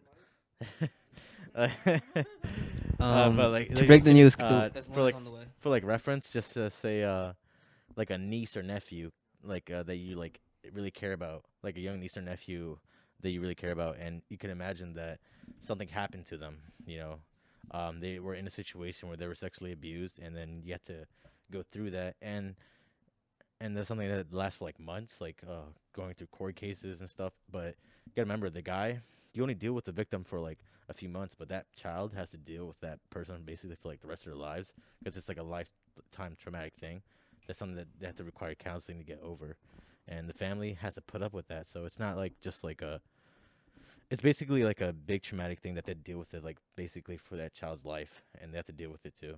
But what would you say, like, so, because Kimmy was saying basically we should kind of rehabilitate, but do you think that the families, that's a good enough answer for them, that rehabilitation? It's never okay for the family. It's like also like a murder victim. Like there's some people when like their child gets murdered because like some stupid guy just wanted to like kill them, set him up. Some families will just never accept that, you know, the murder. Some do. Some give forgiveness, but some don't. I feel like it's always like that similar type of case where some families just might try to forgive, but some just don't. They're always resentful and they just want like that person to burn. Because I see many trials of murder cases where there's some families that do try to forgive. Like they're sad and like they wish it never happened, but they always try to forgive. They try to be like that better person. But then there's some that just want to kill the person that did that thing to like their son or daughter, and it's just a heavy thing that it just depends on how you handle that situation. It's really just how you handle it, honestly. Family should have some sort of input, or like when it comes to like the punishment of the president or prisoner, or whatever you want to say, like when it comes to rehabilitation or like the sentencing, because at the end of the day, that family is never going to be the same again. As much as you want to help the like president, I definitely agree with that too. But like in those certain cases, like the serial killers who just want to kill and they enjoy killing just for killing, do you continue to like find ways to rehabilitate them, or like do you take the family's like feelings and like different things that they lost in like to like account, and like do you punish the person? Like there's certain families that do ask, there's certain families that say like you are sick, you need help, I request that you get help. They remember ultimately it's always up to the judge. He hears the testimonies, he hears the stories, he feels like the families, and they ultimately decide what type of punishment. Yeah, remember there's certain people in this world that truly do not care. Like there's certain people that you just can't fix. Like no matter what, like it's like sad to say, but there's some people that just don't care, and those type of people always receive the worst type of punishment. But there are those that can change, but it's just really hard to, because once you start doing something, it's like addictions. Like it's really hard to give it up, and it's trying to change that. It's a really difficult process. No, what I was about to say, he was. Yeah. So he's good. Um, Yeah, that's kind of heavy topic, man. Like that we talked about, but it's kind of heavy, but I mean, I think it's something that we should think about as a whole. yeah, But I think that I don't know though, because I'm really thinking about it right now. I don't know if pedophiles or people that are into younger people are going to be accepted to the point where they might receive proper treatment and get put into actual. Because I don't think them being put in jail is not a good idea. yeah, that's not gonna solve anything. It's just not a good idea at all. But like, where do you put them? Like, do we need to make a facility? But that insinuates that we have a pedophile problem in this country. It would insinuate that, right? I don't know. So I mean, that's the thing. Like, but compared to other countries, do we have a pedophile problem? that's the thing. Because remember, like, people are not open up. Do you want to say? Because I was gonna say, so you said they shouldn't be put in jail, right? So does that go for any sort of act for pedophilia, do you think? No, or obviously do you that's- think like if it's acted upon, they should be put in jail or some sort of like punishment? I think if it's acted upon, then there should be. Yeah. That's when you kind of like the offending ones. offenders are people that maybe should be sent to facilities where they should then be, whatever. Yeah, like if they be met- seen, yeah. they get rehabilitated. But maybe with people that actually find out themselves, they're like, okay, I feel like something's wrong, something's going on, and actively seek help. They're not like offending anybody, but it's one of those things where you have to kind of look into it and look into the system and see how would it fit in. I don't know, but like I said earlier, it's probably gonna fit in just like other mental diseases, where like that like, oh, I might be a schizophrenic, I might be I might be crazy. It goes towards that area where you have to seek like a therapist, a counselor, and you might get put in like a mental hospital to try to help yourself. But mental hospitals, everyone knows like it just does a little more worse than it does worse than it does better. But it goes to that. But like also I said, like people are with that type of stuff, people are just scared just to go forward because they feel like they're just instantly gonna get they're just instantly get like what is it stigmatized, Ostracized ostracized for it, like oh, you like children, they're afraid like, oh, we'll get the police involved or something like that, and it's just they're just scared about it, so it's something they just try to, I guess, hide inside or something. They try to like hold it in, but at the same time it's like you can't do that if like, because you could say that for other mental diseases, like you can't just put it off, you have to go treat it as early as possible. Like the same thing, like someone like, let's say like it's an alcoholic, like you have like a drinking problem but you don't do anything about it, you have to go do something about it before you you fuck up. and as mentioned earlier, like most of the time pedophilia stems not just from nothing, it stems from a problem, it stems from something Yeah. that possibly happened to you sexually or mentally. So obviously when something happens to you, trauma of any sort, you should get checked just to make sure you're all right, make sure you're okay, and make sure you can function day to day. That rhymed. Yeah, that's another thing. I feel like mental health isn't really prioritized, at least in America, because like I mean, healthcare is another thing. Like, first of all, we should have free healthcare. I don't care what anyone says, but like it's just, for example, like also it's a whole thing because I could really talk about this a lot, but like mental health, when somebody comes in with like, okay, they have, for let's say somebody has like depression, the first thing someone like wants to do, well, at least, okay, let's talk about actually my own experience. So like when I used to go to therapy, like immediately after, like when I first saw my therapist, like I think I might be depressed, you know, or like this and that. Like she gave me like this test, this little like paper test that I took like to see how I was feeling, like rate 1 through how I was feeling, rate 1 through 10. And then like I think I scored like, I guess the what suffices as having depression. And like she recommended that I go see a psychiatrist and like get some medication. And it's like, one thing about me is I was not trying to get medication because like I mean, like it just makes, I had heard that it makes people like, you know, very like neutral, not very like emotional, just like, You basically don't feel like yourself. yeah. And so like my mom, she was like, well, we both talked about it. We were like, okay, let's just try it, you know, because I was like, you know, really sad. So, you know, hopefully this helps. But like, I don't know, I just felt so like meh. Like, you know, that's literally how it felt. Like, I just felt like I was like just going about my day. And like, I feel like that's one of the things is like, we just try to prescribe you medication and like get away with, and like, that's how we resolve the problem. But like, it doesn't resolve the problem because it's like, maybe you're helping me like I guess with the chemicals in my body, but like mentally, like I'm still like depressed, I'm still sad about this or that, or like I feel like this or that. And it's like we need to get to the root of the issues. That's why I feel like the thing is here, I think we personally have a lot of issues in America. A lot, like like it like really, it could just be a whole book because like there's just so many things that we choose not to deal with that has become a bigger issue.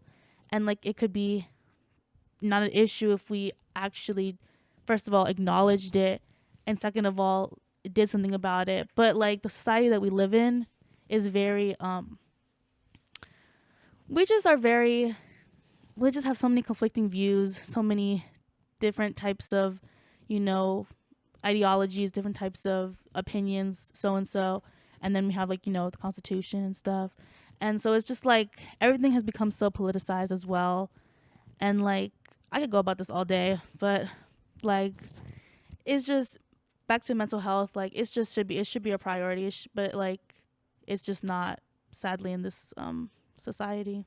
That actually leads me to another question on why you think depression and anxiety is for some reason at like a extremely much higher rate in this day of age compared to like previous generations from like 2 to 3 decades ago.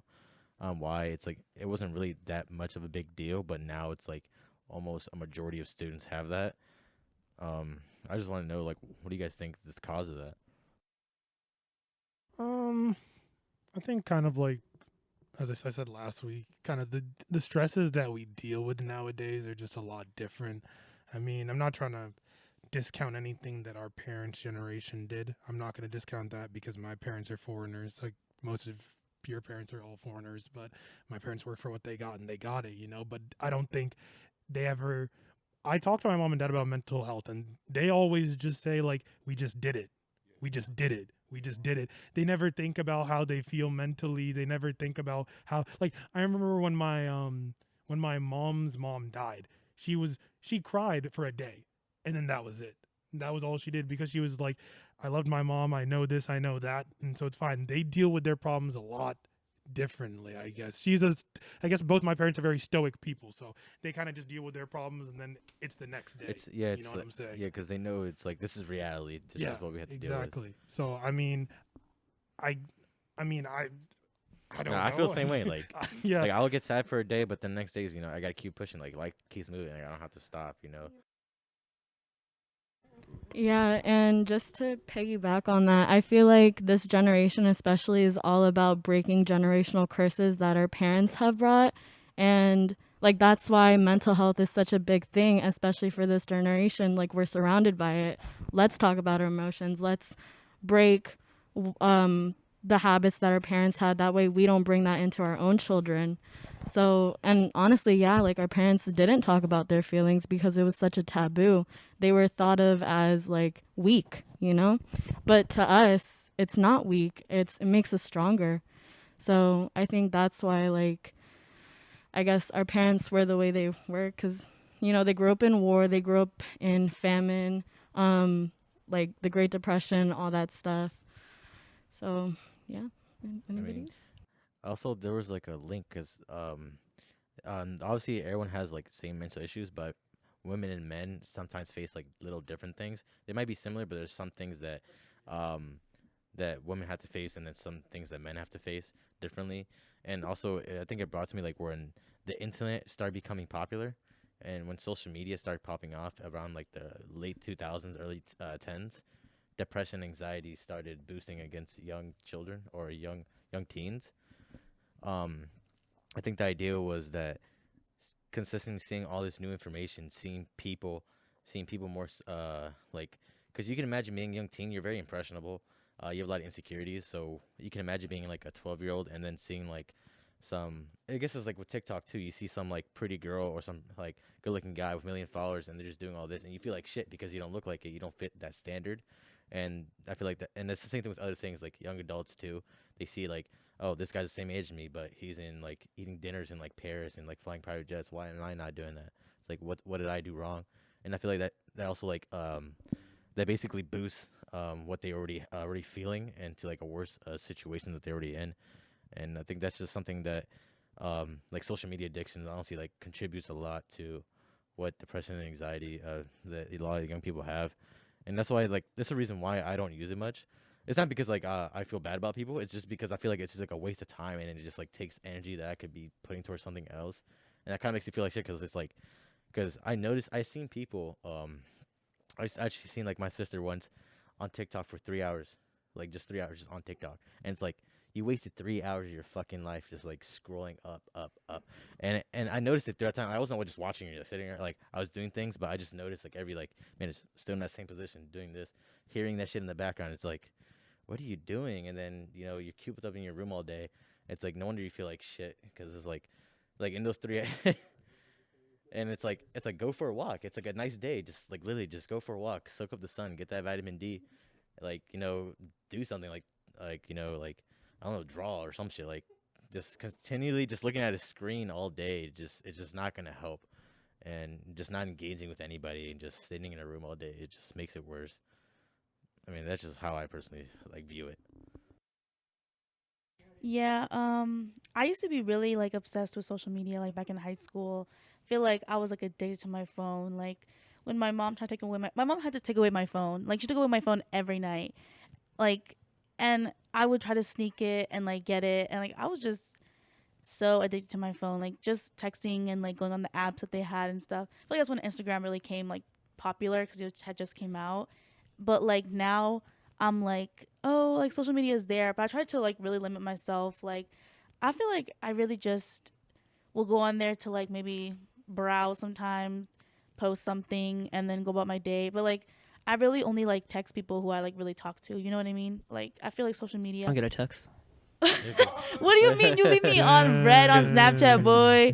That reminds me, like Instagram when it first came out, people were just posting like just stupid, like not important things. But like when Instagram first came out, you would post like, let's say I'd like take a picture of this monster I just drank, like, wow, this was delicious, and you would get like 24 likes. Like, bro, dudes would literally be at Rio, take a picture of their Starbucks cup. Yeah, exactly. Like it was That at a was time me. where you just shared like basically just little things, and people, and like it was a good time. But now it's to the point where people are only posting to like impress others, I and they have to know. keep up like an image and Keep stuff. up And an image. yeah, and people. That's the reason why I feel like that causes a lot of stress because it's like, oh, this guy just did this. Now I have to one up or at least be on that level, and Mhm. you're just continually trying to get that validation. Like people before only had like 40 followers, and they didn't care because they knew that 40 people. But now people are stressing like, I only have 3,000 followers. Like I need more. I need more. Look, we're happy with our 50 followers, guys. I just want you guys to know we appreciate all of you guys. No, of course. Wait, yeah, I really recommend also like going about, since we're talking about this, like this movie on Netflix called The Social Dilemma. I really recommend people to It's watch really, that it's really because good. it really Yeah. touches on like how social media has an impact on like Especially young kids young and people teens. and how these companies like they're basically selling us as the product. Like we are really the product. Like Yeah, and they're profiting How off they're building us. up like there was a- that quote: "If it's free, it's not really free. If an item is free, then you are the product." Yeah. That's what it said. Like, why do you think Twitter, Instagram, all that's free? Like all this content you get, you can see all this information, post pictures. So I it's kind of have not like a free. thought. Like I don't know what you guys think about this. So I feel like a lot of us in America, I think more than like a depression issue that we have, or like, I think we have an issue with obsession and addiction more than anything because.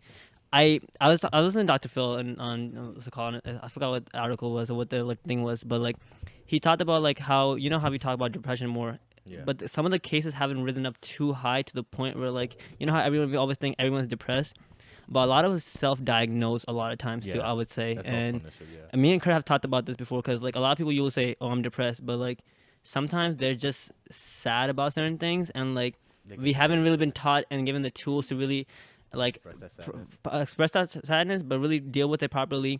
To the fact that sometimes we self-diagnose certain things.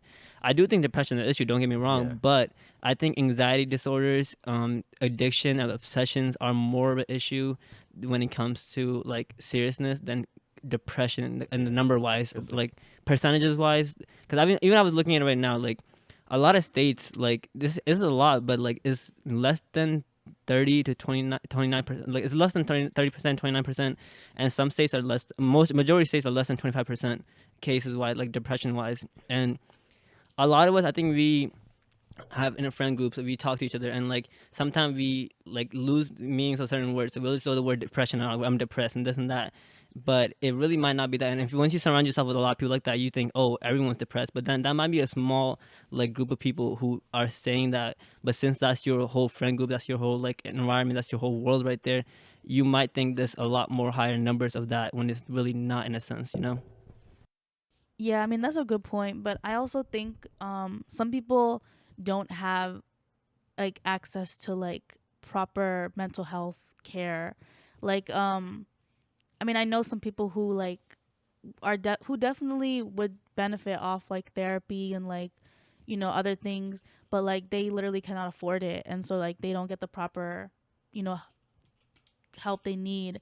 And so like I mean yeah, I mean there's people I mean the thing is, yeah, you can like I be going on like WebMD sometimes like thinking that I have like something like bigger because I have like a lot of like my legs always hurt for some reason. So like That because you sit down too much. And real quick, just make a point outside. Like sometimes, even if you go to therapy, you don't really need to go to therapy for depression. You can go to therapy for different things. And like, I think that what point I'm trying to make, I think is sometimes we focus too much on the word depression and not realize, hey, it might be other stuff that's happening around you. Like anxiety disorder is a big factor to why some people think why they might be depressed. And like, of course, like I know some people don't have the resource to like have that like analyzed or diagnosed, but like I think sometimes therapy might reveal to you that, hey, there might not be because depression a lot of times is chemical imbalances, right? Yeah. And it might be just certain issues that you need to talk through. Yeah. And I feel that's another thing because a lot of young generations focus more on participation. Everybody gets a reward, and they're not really taught to be to face adversity head on and face challenges themselves. And that's another thing because sometimes you're put in a situation where you have a lot of things going and you don't know how to deal with it because you've never been in those situations, how to deal shit with yourself. So then you end up thinking that, oh, my life sucks right now, like I feel depressed. It's because you have to handle some certain situations to feel better. Also, like everybody feels depressed and anxiety. Like that's a normal thing everyone experiences. Like you might feel anxious about something. Everyone gets depressed about certain things. Like you might have a family member pass away. You might feel depressed for a few days and weeks. I disagree with you, Oli. I'm sorry. I think that I think even if like the numbers are saying like, oh, the numbers are not there, I still feel like, yeah, there are people that say that they're depressed, but I've never, personally for me, I've never met someone that's depressed. I've met people going through like bouts of like sadness and Tough bouts of like times. extreme sadness, but I've never met someone that has true depression. The depression that makes you not get up out of bed each day. The depression that makes you not want to do anything, not want to eat, not want to live. I've never met anybody that does that. So I think that if I were to meet somebody that says, yes, I have depression, I would take that seriously. I wouldn't just be like, oh, it's kind of the same way that Gerber would say it. It's the same way that Nunez would say it. It's the same way, like, you know what I'm saying? It's like it's the same way like somebody saying like if they're down bad, you know what I'm saying? Yeah, because like our humor is very Dark humor, based. yeah, Like, dark humor, Like yeah. I would say like like in a satire way like if I like for some reason like if I had to pay like like my gas like if I had to pay like $40 for gas, I'm like I'm depressed. $40 on And my that's bank gonna be a account. bigger conversation of whether we should be doing that or not in itself. But I guess what I was trying to say, like, I agree with you, but like, we definitely should take that person seriously when they say that. But I think it can lead into a conversation like, are they just saying that because that's such a thing that everyone says right now, and they can say, "Oh, I'm 'Cause- depressed," or should we have a more educational discussion about, hey, like, this is what you're feeling, and the word that you're using might not be the word that you're actually feeling, but we can definitely like take them seriously, and I do that too. All my friends, like anyone who talks about depression, take them seriously.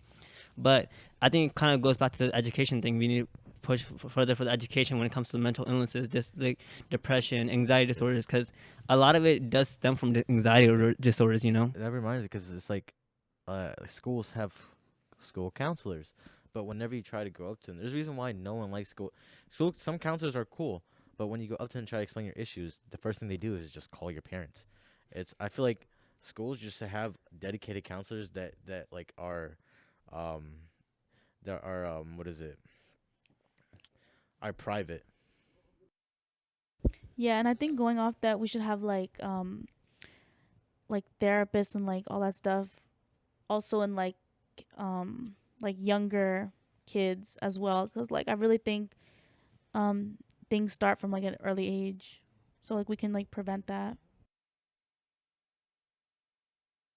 Do you have any thoughts about therapy, Kurt? Any thoughts?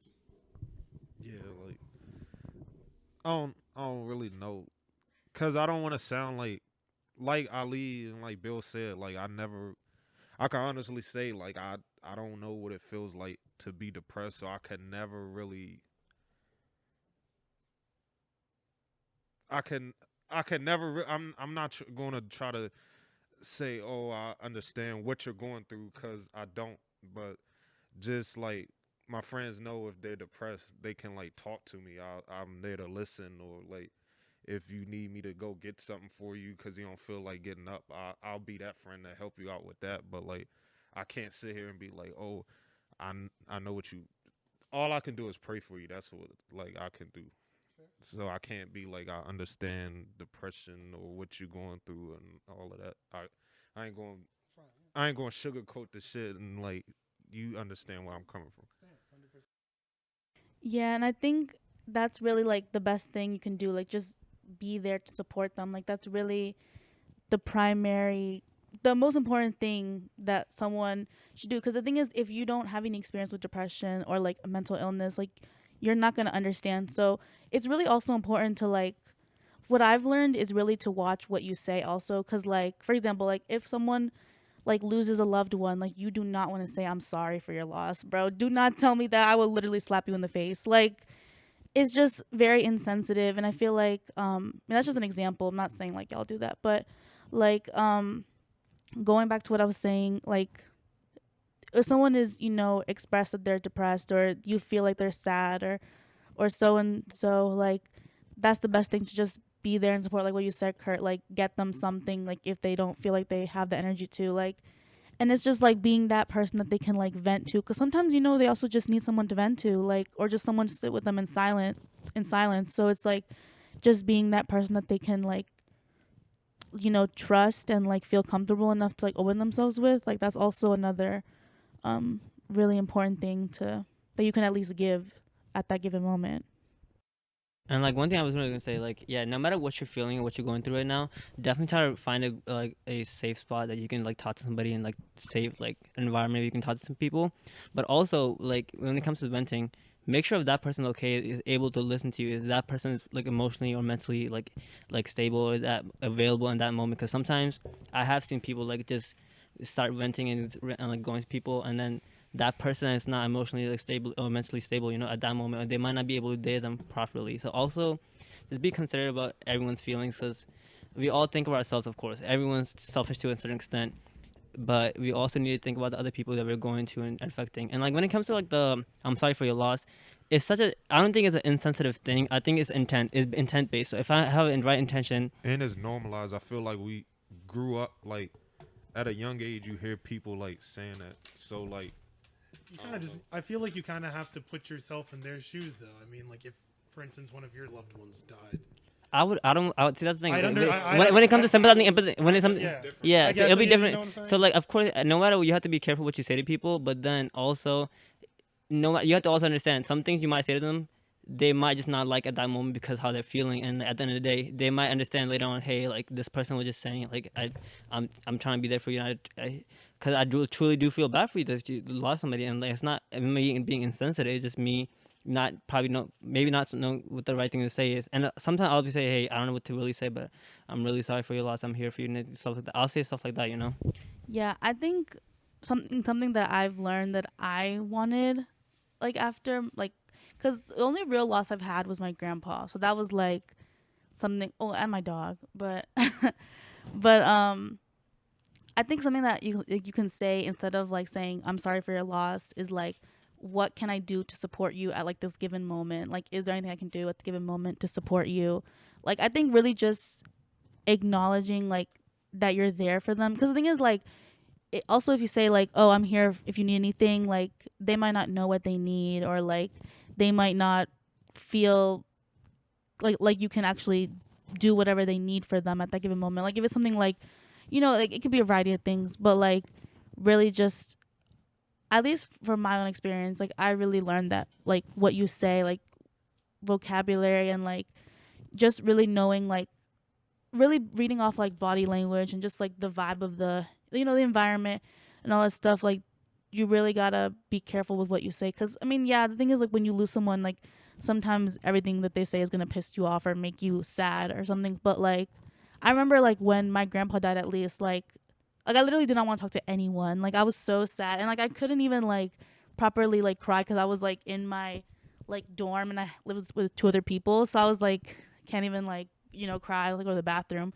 But like what my friends, like they literally like slid a card down, like a card like through the door, and like it was just like literally like a card they like got at like CVS or something, and like with some candy, and like just saying like, you know, we love you and like we're here for you and stuff like that. And it's like I want to cry about it right now, honestly, but like just something like that, it's so small, but it's like at the moment it really like touches you, if that makes sense. Yeah, so I think just like I said, like know the person you're talking to, and of course ask them what they need, and then also be able to address to them what you're able to give them at that moment. And yeah, I think anything, honestly, any no. last thoughts, guys, before we wrap up? No, I just want to say honestly, yeah, like I kind of want to go off what Kimmy said about. I think yeah, if you just have people that love you and just kind of do something for you, kind of like I kind of get what you mean by just not saying I'm sorry for your loss, but they're actually like they're thinking of you they're intending to do something for you. I think that's a lot more meaningful than just typing out some words. I'm sorry for your loss. Boom. Just yeah. So I 100% agree with what you're saying. 100%. Kurt, anything you got to say? Final words. Thank y'all for always tuning in and supporting. Hopefully, y'all like this episode. I feel like it's gonna be a good one. Yeah, you know, Kurt talked more this episode. Can you guys imagine? Kurt talked more. Amazing. And then thank you for all the people who actually like listen all the way through, because I know there's a lot of people who like just listened for the first few minutes, or that they said they're gonna listen. So honestly, thank you for everybody who actually listens all the way through, or just continues to help us support us by sharing it, by liking. That really does help us a lot. We see a lot of the analytics for like our audience and how much people are listening, and it just really means a lot to us. Thank you so much. Ali out. We appreciate the feedback and comments. You know, we like receiving feedback. We like even if it's good or bad, doesn't matter. We just like to hear it. But That's true. That's true. Any last words, Miss Guest? Any last words from you? Let's see. There's a lot I could say, but it might be controversial. Go ahead. Go ahead. Yes, Okay. This is your last time on. It's okay. Just say You said whatever. what? My last time on it. Wait, what, Oh Kimmy? my So, before you wrap up, did you enjoy being on here? Yes, I did. You know, the thing is, I like talking about these like controversial topics, even though the thing is, like, I wish I came in knowing exactly what we were gonna talk about, so I could like, you know, speak a little Yeah. bit more about it. But it definitely, since this being like my first like real like, I guess, in like having a conversation like that's actually, you know, going out in the public, like, it's just,